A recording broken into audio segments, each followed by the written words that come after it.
Hi. I literally sat at the computer and stared at a blank screen for 20 minutes. How do you talk about this movie? I don't even know. I truly don't know where to begin. But I'm gonna give it my best shot.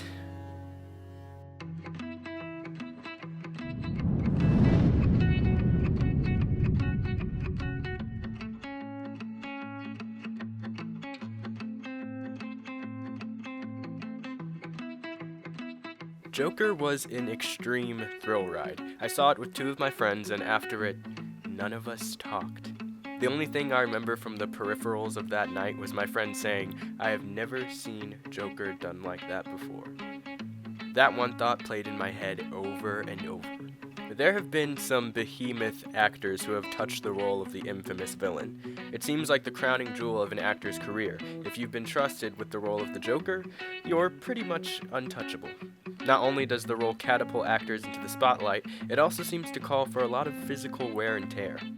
Joaquin Phoenix reportedly lost 52 pounds, although on Jimmy Fallon he said it was only 15, and struggled with problems of fatigue and social isolation. Jared Leto was rumored to send uncomfortable presents to his Suicide Squad castmates, i.e., a dead pig, used condoms, a living rat, the normal stuff. The role, unfortunately, is rumored to have cost Heath Ledger his life. Actors take the term method acting in this role to the extreme, and might I say their hard work does not go unnoticed. But something in Joaquin Phoenix and Todd Phillips' Joker really stood out and breathed life into a highly beloved character. In other adaptations of the Joker, we mostly see him as a villain. He has no remorse, he's ruthless, sly, witty, you love to hate him. But in his 2019 revival, Todd Phillips dares you to love him. Phillips has the Joker go on a terrifying nosedive into his origin story, and from beginning to end we see the birth of the villain. But we watch it from his side of the tracks. Without giving away too much plot information, the Joker does some pretty vile and twisted stuff as tensions rise, shocker, and after he did some of these things, I remember being confused because amid all of the morbidity and darkness, people in the theater were actually laughing. Certain shots in the movie are incredibly comical and mimic iconic physical comedy you'd see in a Charlie Chaplin film, except with more blood and scariness. The style of the title cards alone frame the Joker's story as a silly one. People laugh when they're nervous or scared, but I think it was still very clever to get a room full of people to giggle right after someone got stabbed in the face. However, in between giggles and horror, everyone senses that the lens this movie is looking through is off. In this version, the Joker is the ultimate anti-hero, putting moviegoers' moral compasses to the test.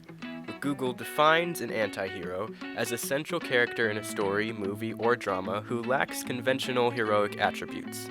In our case, the Joker lacks, everything a hero lacks. In Heath Ledger, Jack Nicholson, and so many other Joker adaptations, we've had the comfortability of watching the Joker be the bad guy. By making him an anti-hero, Phillips plucks the audience from their safety bubble as they're forced to now hear Joker's side of the story. I think the reason my friends and I were so speechless was because the viewer was never asked to judge the Joker's actions, or better yet, the viewer was never meant to. In fact, when he gets what he wants at the end of the movie, we almost don't know how to feel. The villain is not supposed to win. That makes us feel wrong, like something's amiss in the universe. And dare I say it?